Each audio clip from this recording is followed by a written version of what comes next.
And we have a couple guys representing the younger crowd, so yay, 'cause this is normally the time we're doing that. When I talked to Mike, I told him we were looking for somebody who was comfortable with kids as a part of a storytelling audience, and he said he was up for it. So, you know, they participate differently sometimes, and they have a lot to offer. So, I have a little library promo here, and League of Women Voters, and hi Tina, glad you found us. Tina's my helper every week for story time. So, the League of Women Voters last year approached me and said, you know, we kind of would like to do some things to celebrate Native American culture, Native American heritage.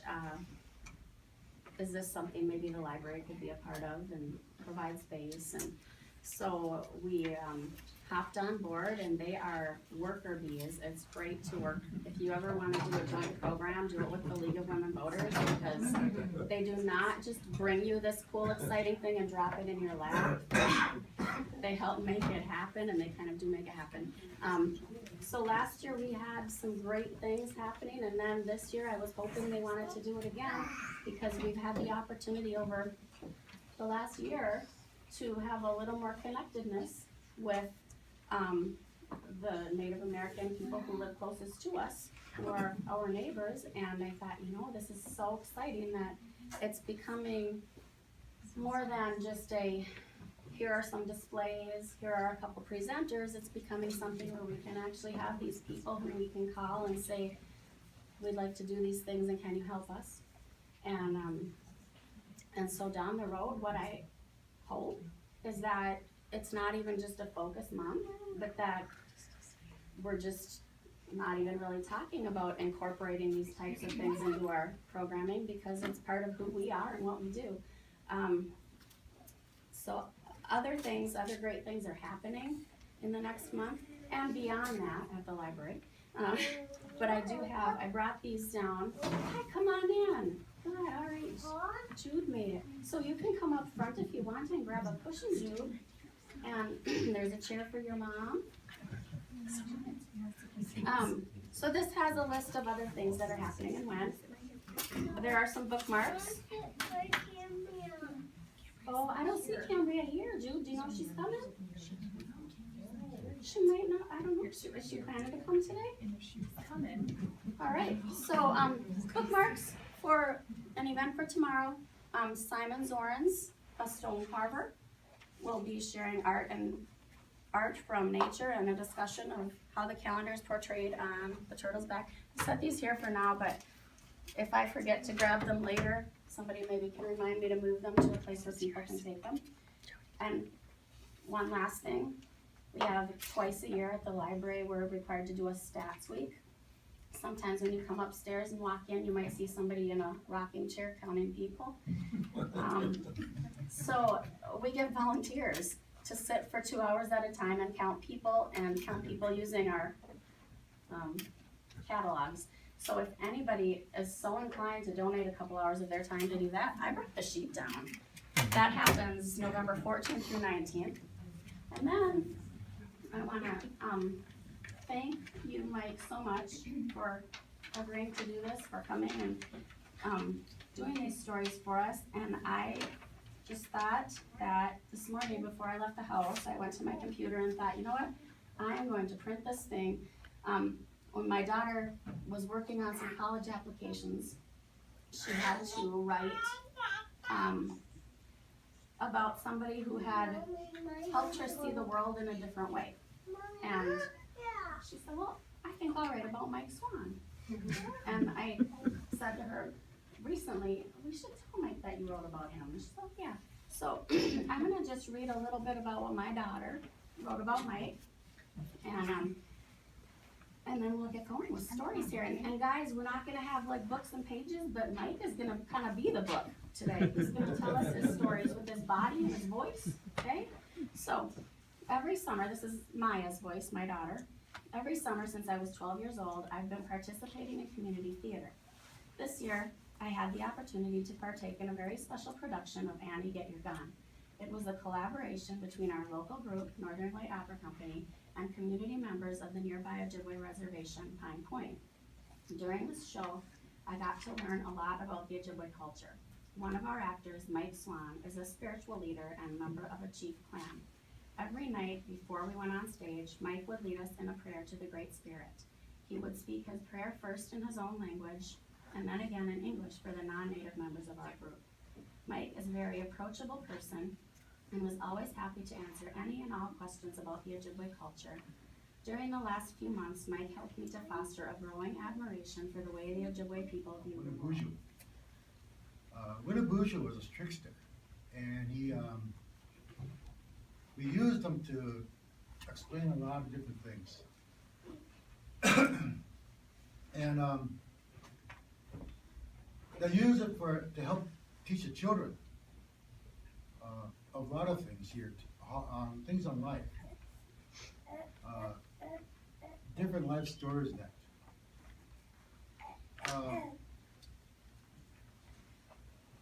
I was born in Wyeth, and I was raised in Pine Point by my grandmother and my grandfather. My grandfather, he spoke no English. His name was Aida. And my grandmother, she went to boarding school, and she always said you guys always have to learn something. Learn something in life. To do something. And it's good that you learn your language and your culture and that too, she said, but always remember where you come from. But always you gotta learn something. So I did. I went in growing up, and this wasn't very long ago now. It was I went away to college in Duluth, and I met a lot of elders from all over, and just sitting like this here in a setting and listening to them, and hearing their stories and hearing their words, and the one that got to me too was the storytelling. And he said, and I remember this one elderly guy, he said his name was Philip Sayers. And he's told me that when you do storytelling, you look at people when you're talking to them. A lot of times you don't look at them directly, you look also down because it shows respect. You see a native person, they look down a lot of times. That's showing respect for the other person. It's not that they're not afraid of you or anything like that. They're just showing the respect. But when you tell stories, you said different things. You tell them so it also brings in humor. Learning humor teaches a lot of things, and people remembers that. Because when you touch a person's soul, that's when they remember those words. And it also tells that you get them involved sometimes also in doing storytelling. So I might do a little drum and dance here a little bit later, and I'm going to have all you guys do it. One of the things that we share nowadays is a lot of people don't know Ojibwe history, Ojibwe culture. That's part of our storytelling, where we come from. We were here more than 1492. And that was one of my things that, my questions I always had. Growing up, I knew I was different. And I looked at people, and I looked at the history books and everything like that, but I assumed, okay, I'm native, I'm an Indian, I'm a Ojibwe. In our language we call Anishinaabe, original people. there's more to our history than just what we're seeing here. So I asked that to some elders. And I remember this elder said, well, I'm going to tell you a story, our creation story, that we know of, that has been handed down for years, and what we call oral history. It's not written down in history, it's called oral history, passed on by generation after generation. So long ago, the Ojibwe people lived on this earth. They were a hunting and gathering society people. We hunted for our food, but we were very territorial of what we were hunting at and how we were living. And we didn't always get along with our neighbors. We're always constantly fighting and hurting each other. And Ojibwe, which we call the Great Spirit, was watching us, and he didn't like this. And this story's going to sound kind of familiar too to a lot of people. And he said that there was a great flood. There was a great flood that wiped out all the people and all the animals. But there were some animals that survived. And there was a one man that survived. One Anishinaabe man that survived. And he survived by holding on to this log. And he'll bring the animals, and the animals, he'll get the animals to get on the log so they rest as they sweat, as they swam. And after a long time, they told that he thought that he's got to go down, and he had this vision. If he goes down and grabs some soil off the bottom and bring it back up, we have to be on creek land. So he dove and swam. But he came back up because he couldn't go to the bottom. It was too deep. Animals were talking to him. Well, this loon said, well, I can swim for my fish.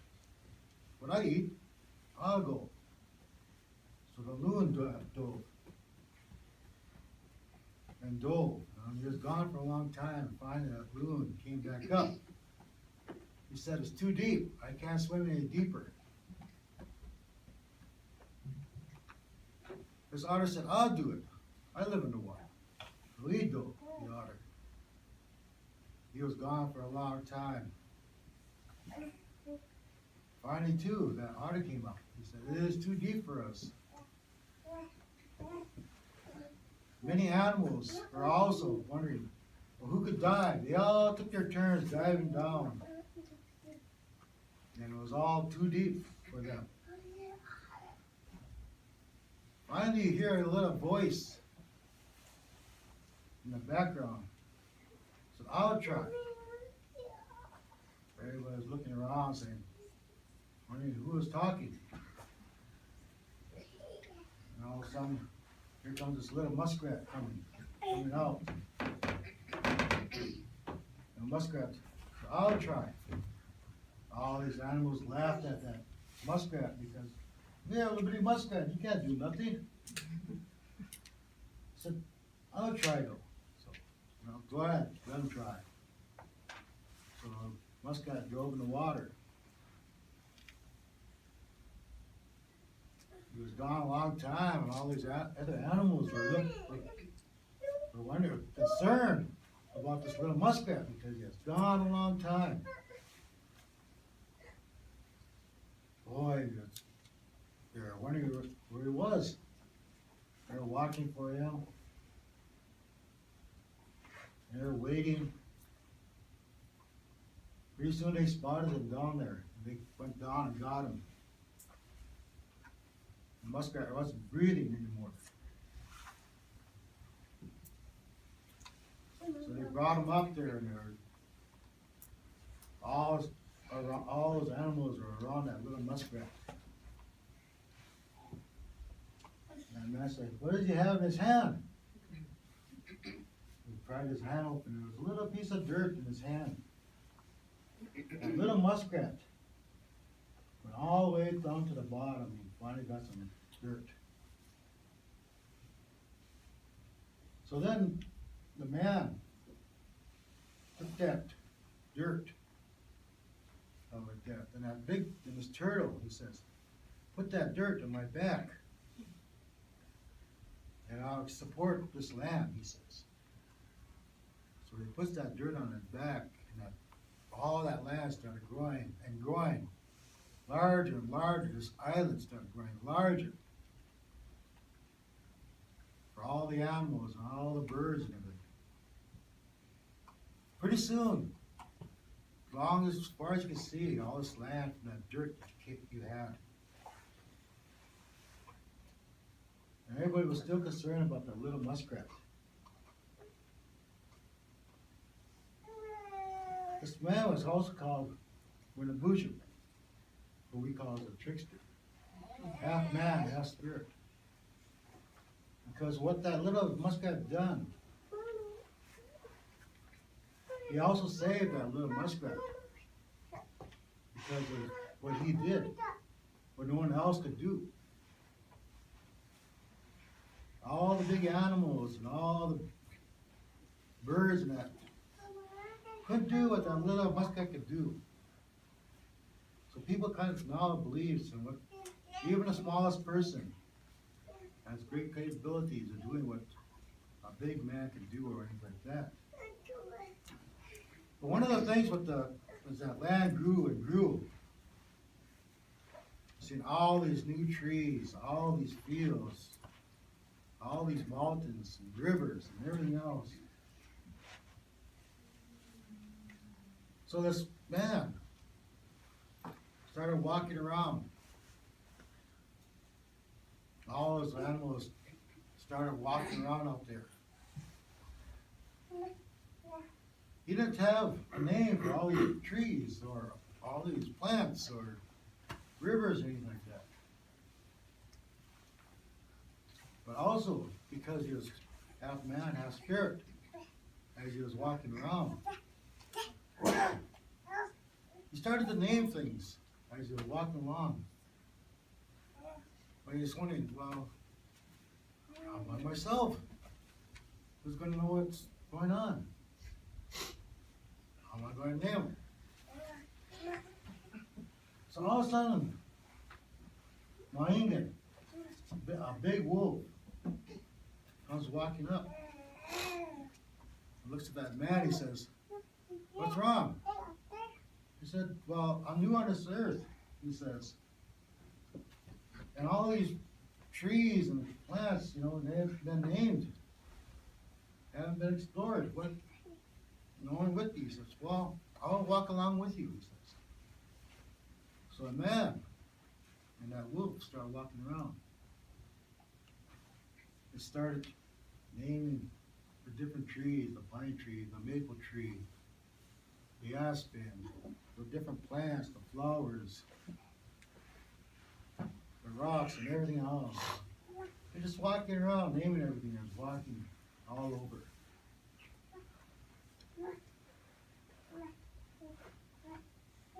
After many years, after walking around, this man and this wolf, we call him Maingan in our language. He said, well, the wolf says to the man, he says, "This is where we part." And when Buddha looks at the wolf, he says, "Why? We've been together for so long." He said, "Yes," he said, the wolf says to him. "We've been together so long, we're like brothers." No. What happens to you is going to happen to me. What happens to me is going to happen to you. And we walk this earth on this path. As our lives here. So the wolf walks off. And Winnebago still felt alone.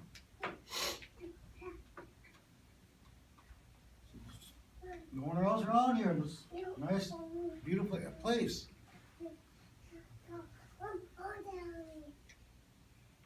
And he was looking up there, and he's seen the moon.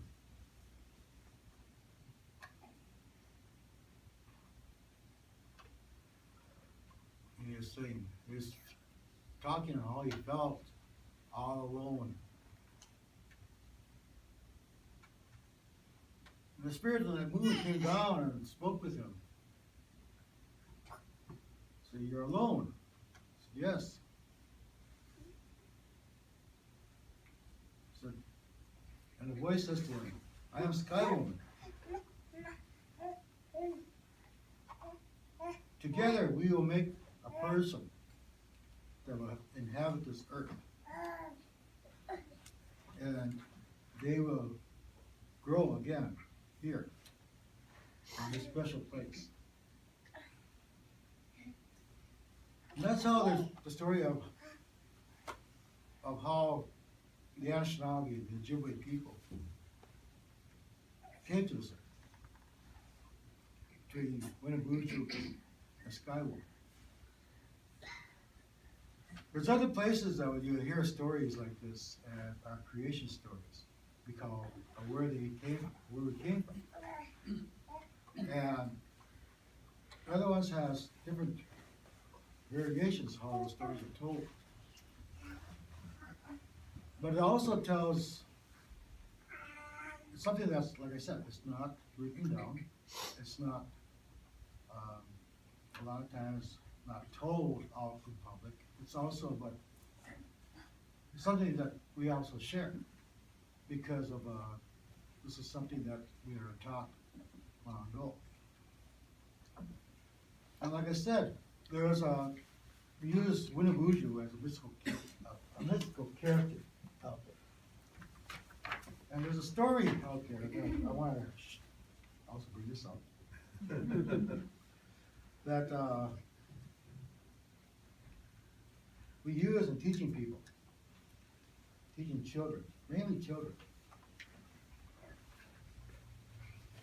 Because when Jody asked me to do some storytelling, I said, well, what kind of crowd are we going to be talking to? And I said, well, it's going to be a variety of people, and some children, some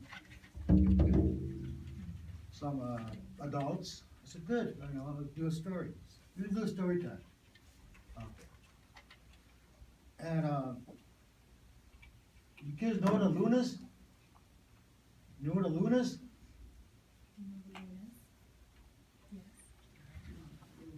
What's this animal? What's this bird right here? Is that a loon? No. No. What is that thing? A duck. Looks like a duck. Grandma, we gotta have a talk.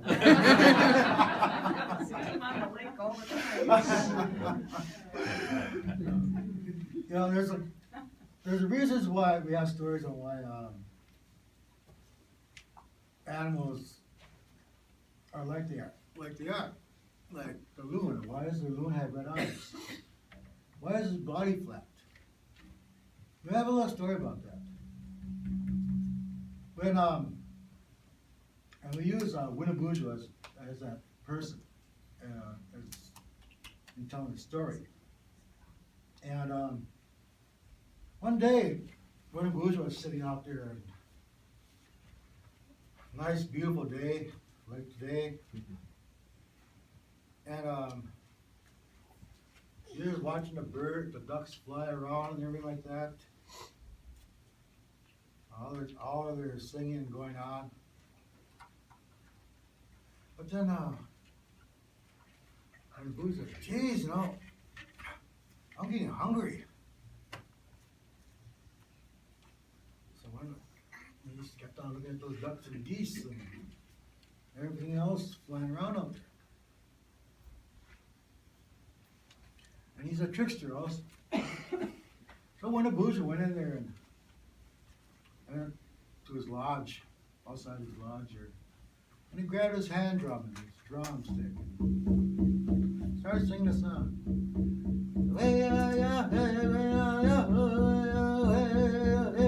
You know, he started singing a song, and all those ducks and geese started looking down at him and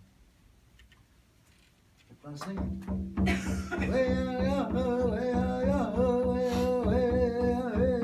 Just keep on singing like that. And those ducks are all, they start kind of closing in on him a little bit, more and more. And then the boozer kind of looked around, you know, he said, oh, you guys want to come to my lodge, he said, let's sing, let's dance. Really? They all said, you know, that's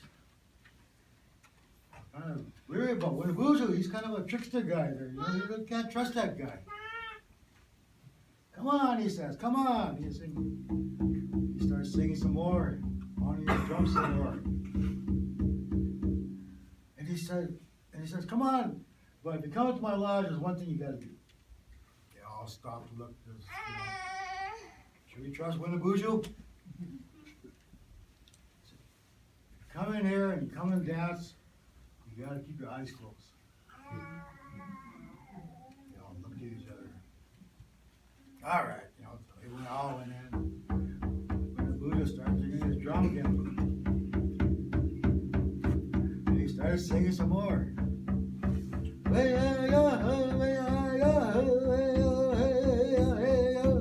He kept on singing some more. And he went and then all those guys, ducks and geese all started dancing around, dancing around. He said, that's right, little brothers. He said, that's right. Dance hard, dance hard. So he kept on dancing, singing some more like that. Winnebago, you know, he was hungry. And all those ducks and geese running around. Once in a while, you know, he'll start hitting the drum hard. And when he did that, he would reach over and grab one of those ducks, throw him in the back. He kept on singing, you know, grab those ducks, you hear those ducks go, ah, like that, you know. That's right, little brothers, sing some more, he says. Go some more there. And he kept on singing some more and harder and harder. And once in a while, you have grouch over there, and you're ah. And there's one little loon, still thinking about it. You can't trust that Winnebago, you know. They told us not to open our eyes. He kept on, he kept on on his drum, singing some more, singing some more. And all of a sudden, he reached again. Just when he was reaching, that little loon opened his eyes. He said, run! Run, brothers, run! When a Buddha's trying to cook us up here. So they all start running, the geese and the ducks all start running. He said, I'm going to get you, that little loon, you know. So we start chasing that loon, running, chasing after him. That little loon was going, trying to run, and he was running towards the water. One of the Wusha was right after him. But when the Wusha was going to give him a big kick, he missed. And when his foot came down, he stomped on that little loon. That's why his body is flat. And because he peeked, that's why his eyes are red. Because that little loon, ever since that day, when the Buddha made the loon like he is now, those red eyes, body flat.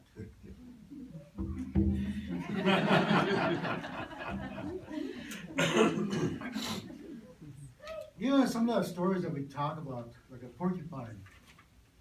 Why does a porcupine have quills? At one time, the porcupine, his body in it he didn't have clothes on his body. And he, all those bigger animals always picked on that little porcupine. One day, they're chasing that little porcupine in the woods.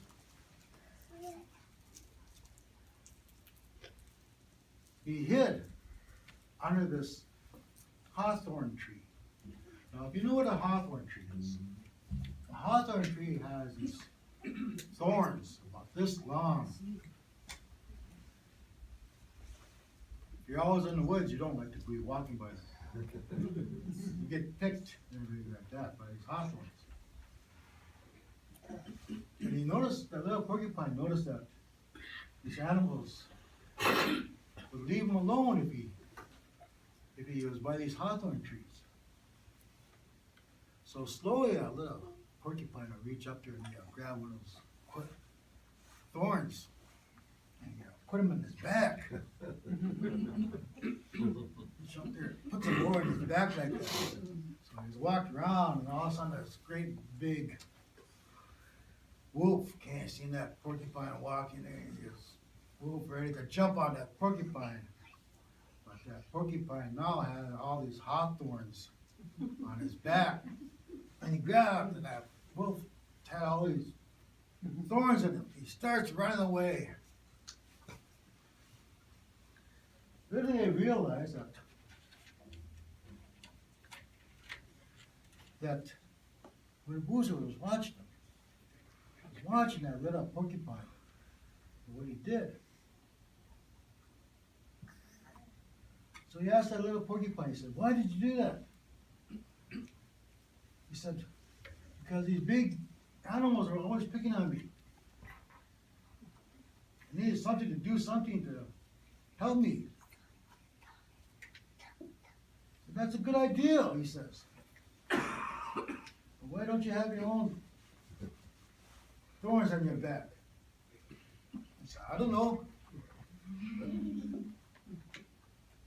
Buddha said, "Well, since I can do some magic," he said, "I'm gonna, from now on, all you porcupines are gonna have these quills on your back to help protect you." To this day, when you go out and you see those porcupines, you see those quills on it. For the first time, the porcupines never had those quills.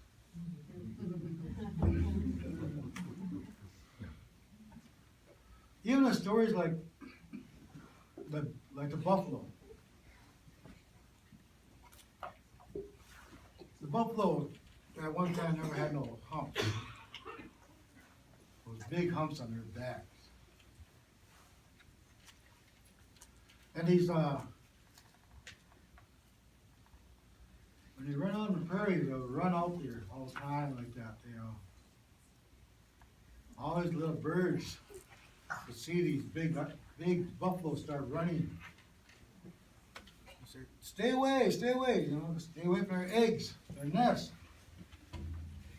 But these buffaloes, they wouldn't listen.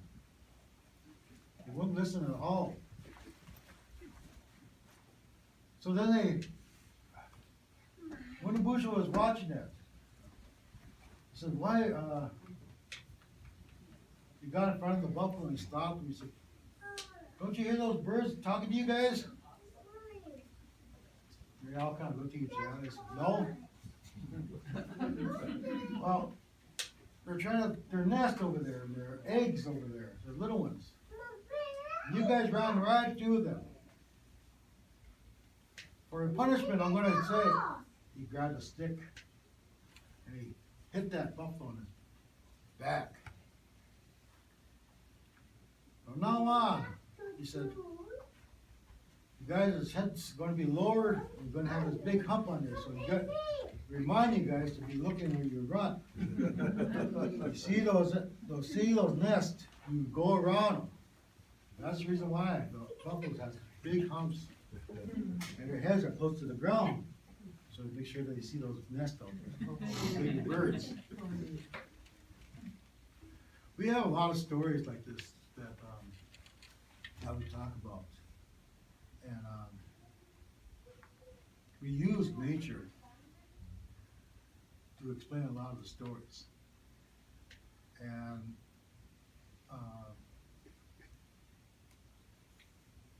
we use songs, we use laughter, we use everyday experience to teach. And a lot of parents all know that when you get the young kids out there and they get restless, you know, during the winter time when they're cooped up in the house. Well, imagine when we had our little buildings, we had not very big, and there's no room to run around. You're gonna run around, you go outside and play in the snow. But you won't let them do it during the nighttime because it's cold. But the elders use these stories to talk to the children and keep them occupied and to teach them things about animals, about how they live and how the fish or any of the birds and everything like that, and how to live every day. Teaching in every day. They use that. Like I said, I remember my grandfather, my grandmother talking to us. We had a TV, but it didn't work half the time. Black and white, grab ears.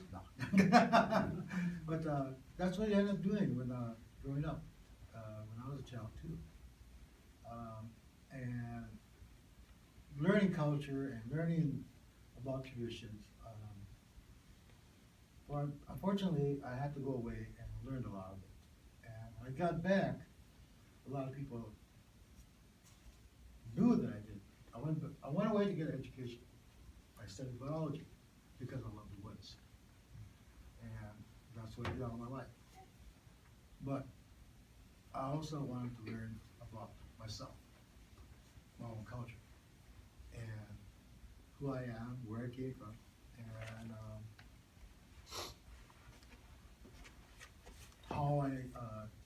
where is our history?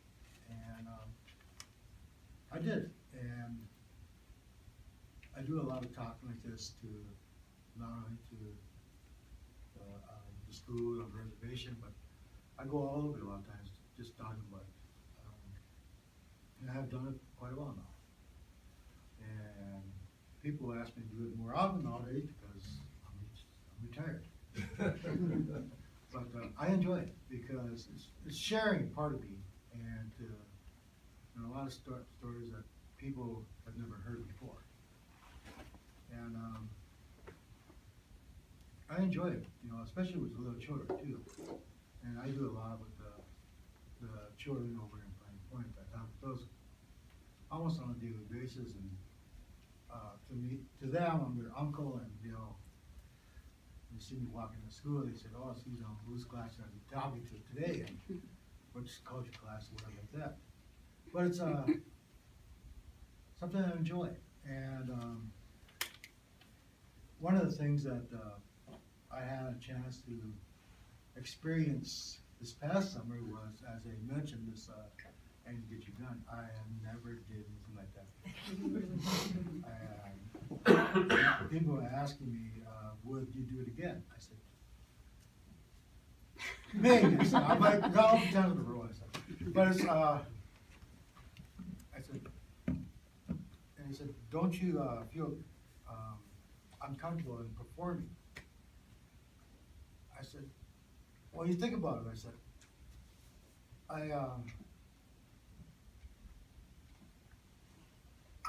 I want you to consider a spiritual person on the reservation, in our community.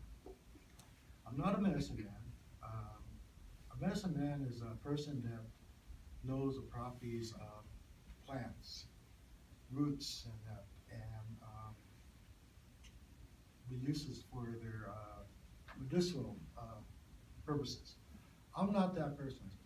The person I am is the person who looks at a person, and I see two beings. One is your physical being. You see outside you. And the second is your spiritual being, the things inside yourself, your spirit. person. And generally, basically, we all be in balance. And sometimes we get out of balance, and I'm the person that help get that back and help other people, especially for ceremonies and that too. So I said, you know, I'm up there all the time talking in front of people. And for years, I have sang many songs, singing in front of people. I have danced in front of a lot of people. So I don't see any difference here. Being on stage and portraying someone else. So it was kind of interesting because one, you have to memorize lines, and two, you know, you got to be on cue. And the thing was, I could take some constructive criticism, and they said, you know, you got to slow your talking down a little bit. Okay, I will. You know, do this, you know, do little small things that help out a lot. But it was a lot of fun, and it was. I met a lot of great people and a lot of young people that has talent. And it was who knows what the future holds and closed the door for me because of it was something, like I said, it was something first time I ever did it. I never thought about doing it in school. I never thought about doing things like that. Like I said, I thought about it, and I'm doing it all the time. But to close this out, I see this young guy here, he's kind of restless a little bit. I'm going to do a little song for you. And the song basically is, when we do songs, we have songs for different occasions. We have songs for just married, honor songs, for veterans, for all kinds of occasions, and even social songs where people get up and dance and that. But the song that I want to do here actually was composed by my late father-in-law. And the song here is, it says to help watch over everyone, give thanks for everyone, and to help us on our everyday journey, to help protect us and care for us. So it goes like this.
So if anybody has any questions, you know, I'll try to answer it.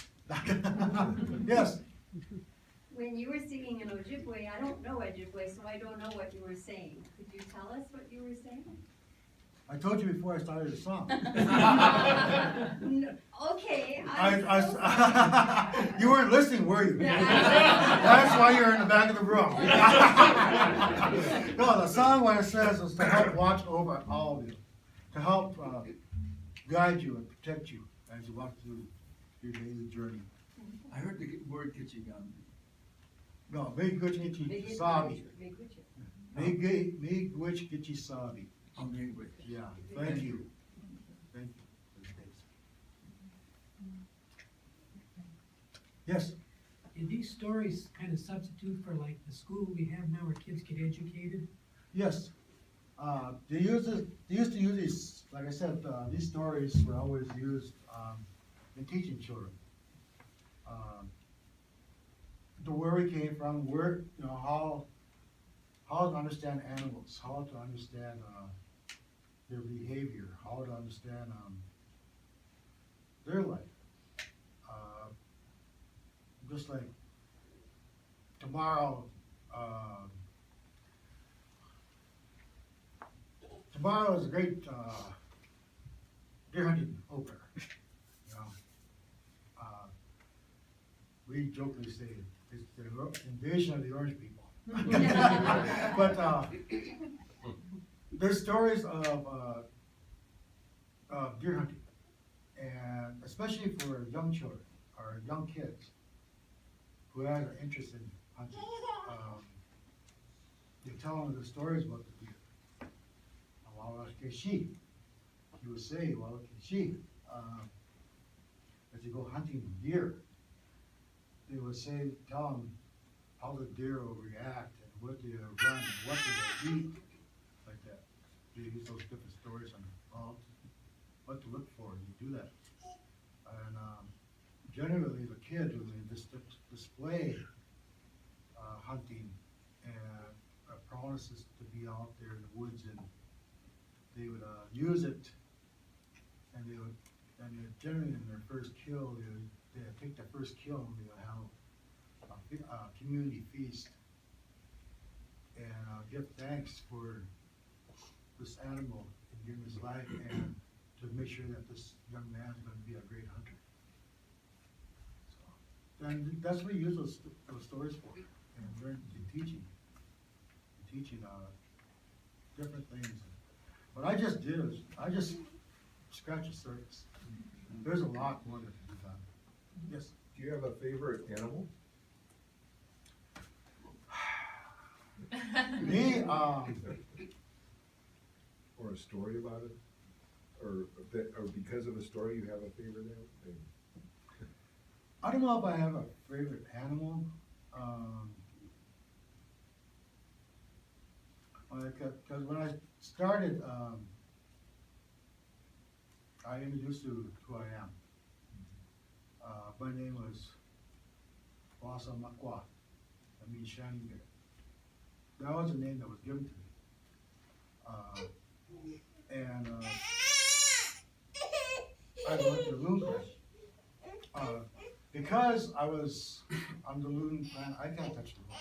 I can't do nothing to the loon. Hands off. I had to show that respect.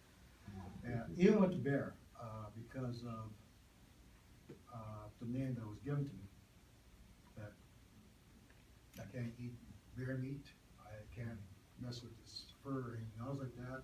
Although I have some claws like that, still I have to show the respect of it.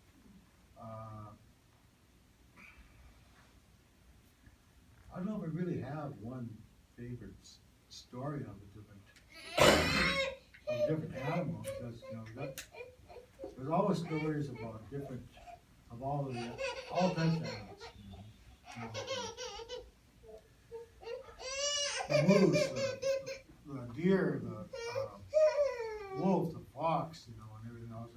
We even make up stories that nowadays. There was a good storyteller. His name was Andy Favorite, and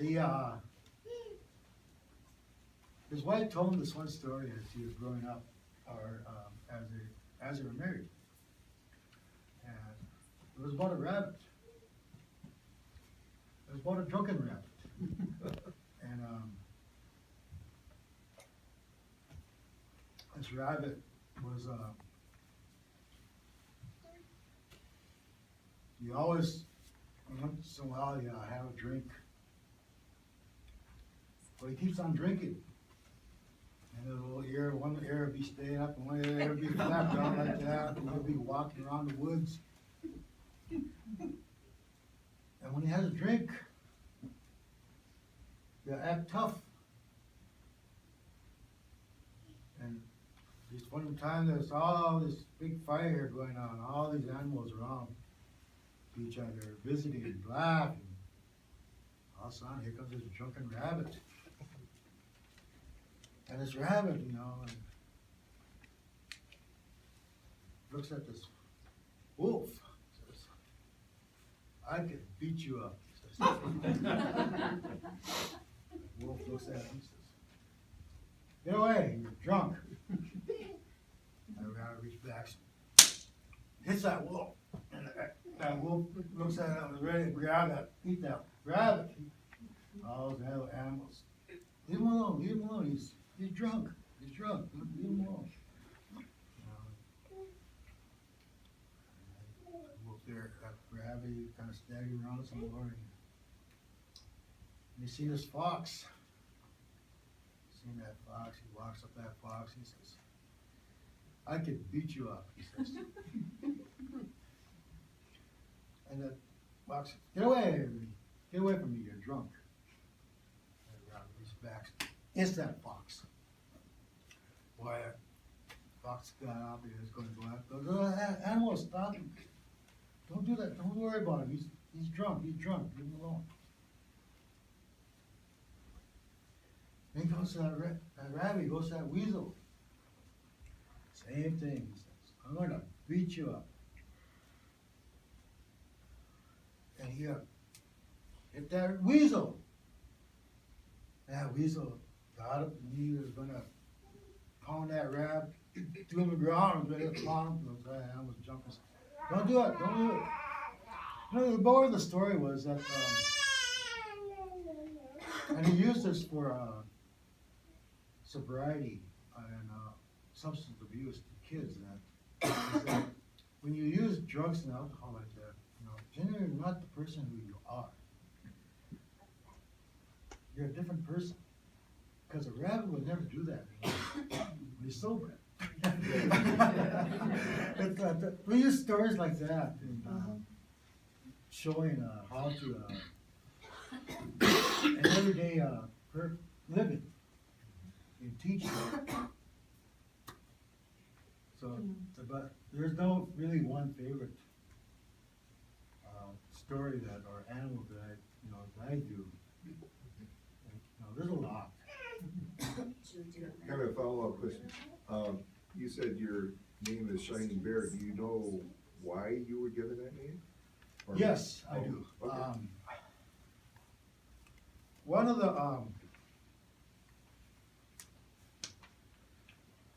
the things that we do is they say that we're given a name that represents our character, our self, our inner being. And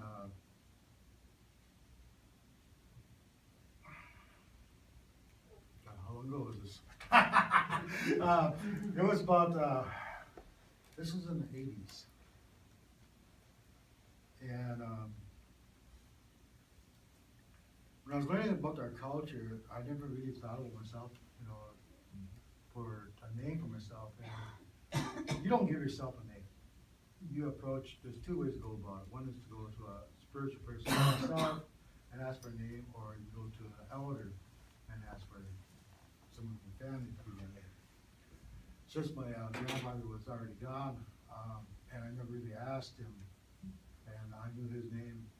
I could go by his name if I want to, Aida, but I wanted to go to have my own name. So I went to this guy and actually became a very good friend of mine. And I asked him, and I was learning more and more about our culture and our language. And history. I asked him, I said, you know, that's one thing I never really sought out was, you know, to get my Ojibwe name. He says, you know how to do it? I said, yeah. So I said, I reached in, I needed tobacco, I said, could you be my, Wean, but we shall as a namesake? He said, yeah.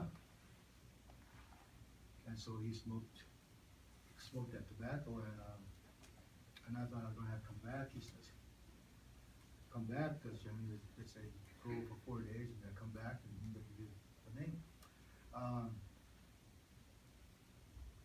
And he was smoking there, and he was kind of looking off at the distance. He says, you know, never had this happen before, he said to me.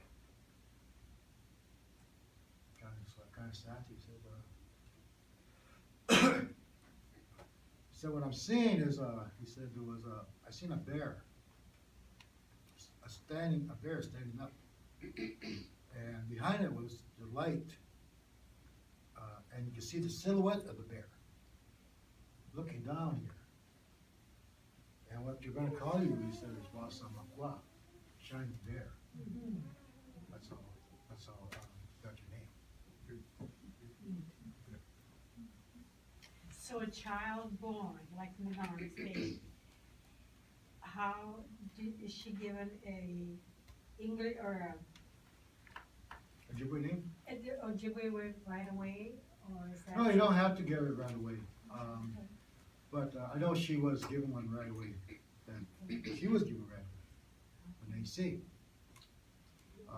So that particular baby, they gave her a name right away. So I gotta tell you about it.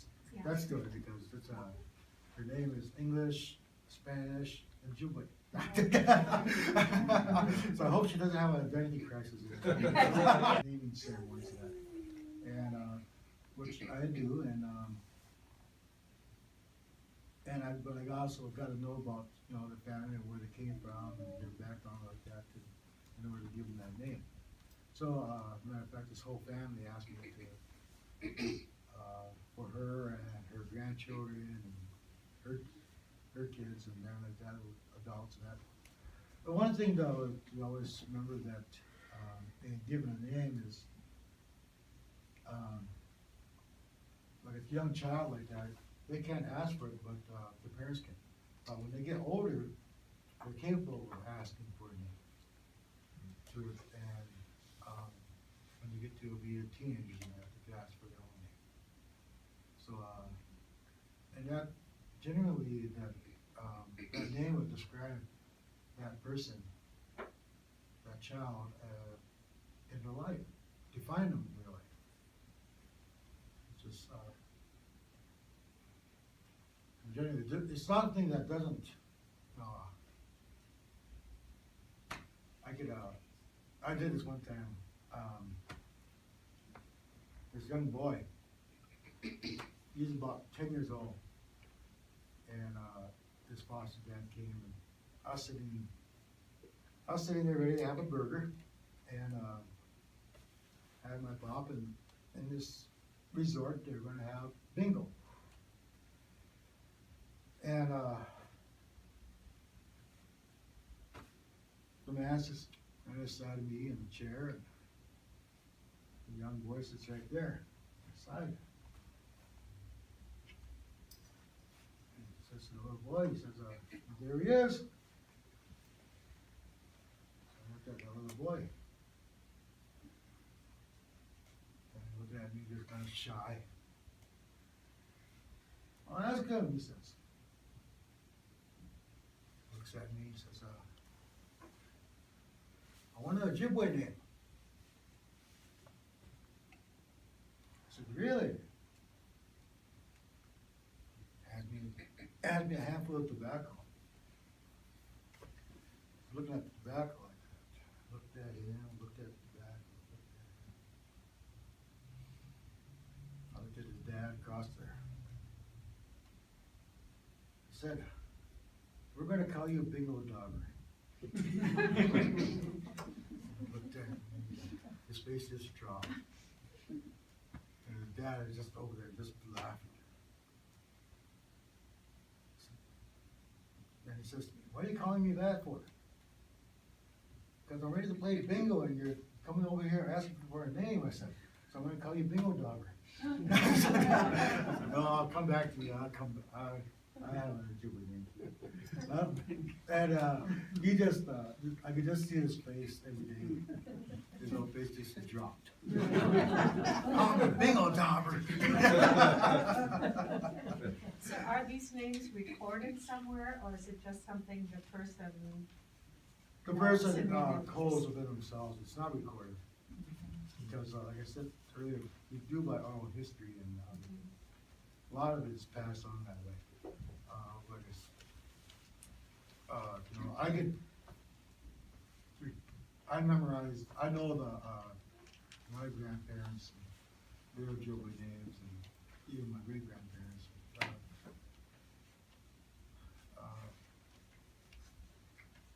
But it's not really recorded down, because, you know, actually, like I said, my grandfather, his, Ojibwe name was, Haida. His English name was John Swan. And, he was actually the first one in our family to get an English name. So, even before that, my great-grandfather, Sade, he never really had an English name. But everybody called him Tom, because a lot of people couldn't say Sade. So,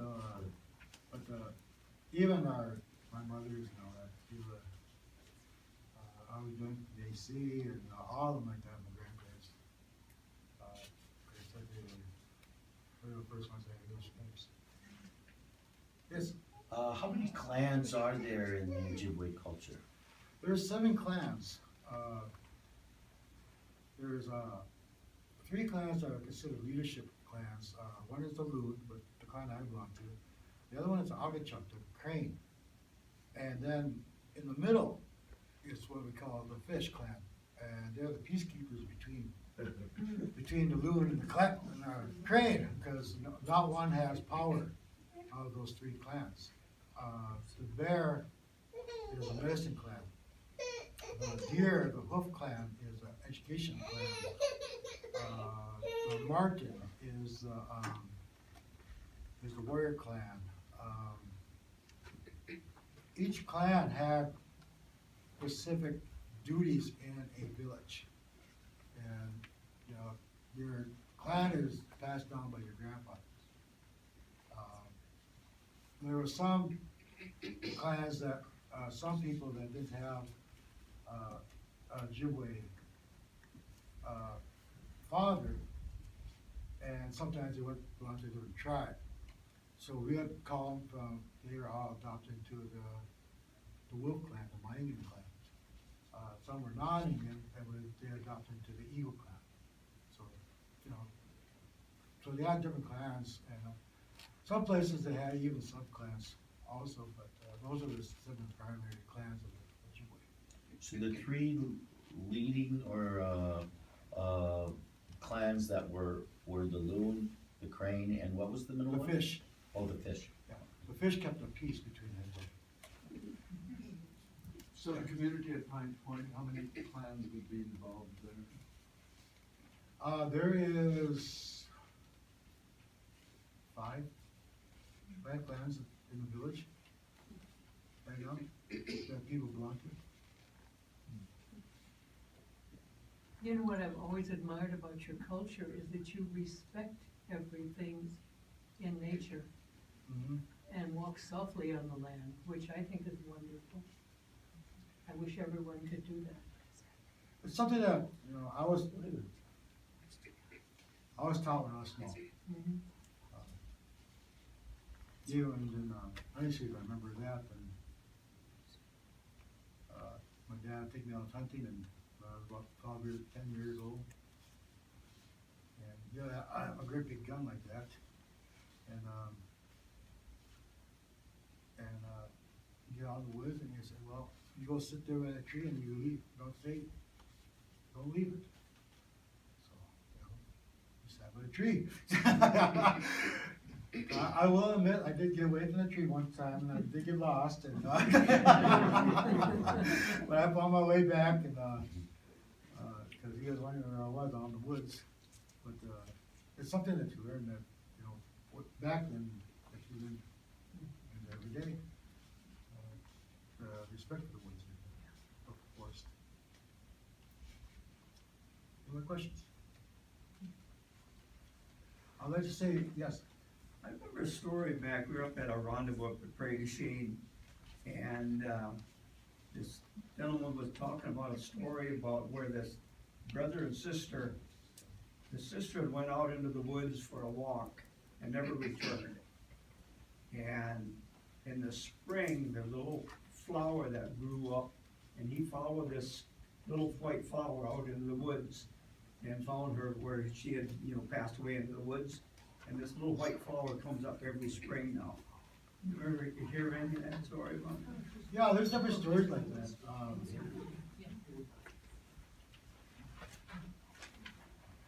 But I also remember that, different tribes have different, a lot of different stories. Prairie du Chien, I think that's in the Winnebago country, if I remember right. So it might be, Ho-Chunk stories in that too, so. But yeah, I have heard, other stories like that, where even stories, like I said, I could sit here and I could talk for hours on different things. The creation of drum, I could tell the creation, how the first drum was ever made. I could tell, those are the kind of stories that, that were taught, or was taught back then, and shared with. Like I said, even when, I should say, back in 1992, I was given a pipe, and when I was given this pipe, I didn't know what to do with this pipe. And I heard about the pipe, I've seen people use that pipe, different pipes, and I had no idea what to do with it. So I went to this band. His name was Adam Lucier, and he lived up in Red Lake. And he said, and I told him, I said, I was given this pipe, I have no idea what to do with stuff like this. And, I said, well, I'll tell you what, he says, you come on up to my place, he says, and I'll go put you in the woods. So, woods? He said, yeah, you're missing something, he says. So, I told work, I said, I'm gonna be gone for about 4 or 5 days. For a week here, I said, I'm gonna be gone. He said, where are you going? I said, well, I don't know if you guys understand this, but I'm gonna do a ceremony. Okay, so I took off, I went up to this place. He said, well, what I'm gonna do is I'm gonna put you in this, out in the woods, and, you're going to see a vision of why you give that pipe. And I heard a little bit about what you do in a vision. And on Vision Quest, you don't have water, you don't have no food, you don't have anything basically for 4 days. Nothing for 4 days. So he put me on top of this, actually there was a stand, and I sat on top of that stand, and I couldn't move for 4 days. And he said, you bring that pipe with you, he says, and you bring a blanket. So what did you bring? So I had the clothes on your back. So I sat up there for 4 days with that blanket and that pipe, and to see why I was given that pipe. And, after 4 days, I realized why I was given that pipe. And I can remember him walking up. He was looking at me laughing. Some man was laughing at me. Why is this old man laughing at me? So the rain must like you, doesn't it? Rain. I didn't feel no rain. Really, he says. It's been raining out here for all 4 days since you've been out here. I said, no, I didn't feel no rain. Like you hear the thunder. You know, the thunder rolling across the sky. We call that bokamok. Rolling thunder. And comes out, he says, well, sets down. Time to come down, he says. He said, what did you have that pipe now for? I said, well, the pipe was given to me, not for me. The pipe was given to me to use to help our people. That's the pipe, I don't even own that pipe. Right, so that's why you're doing that pipe. So I explained it, you know, I said, well, I'm joking with myself, well, it did take me 4 days to understand that. But, you know, those things like that, but this thunder, he said, I've been listening, he said, for the last 4 days, it's been raining, he says, hard and everything else around here. I only 5 miles down the road. But you saying it's never rained here? I said, no, it didn't. It did rain and, you hear this thunder all the time. You were saying that somebody gave you the pipe. A friend gave me one about 25 years ago. I still have it. It's never been smoked. Should it leave it that way? Huh? Should it never be smoked or what? No, that's I up to don't you. smoke, so I, you know. You know, the pipe is, what I use it for is praying. That's what I use it for. I pray and, that takes my prayers up to the Creator. That is up to you, you know, the person that gives you a pipe or something like that, and a lot of times,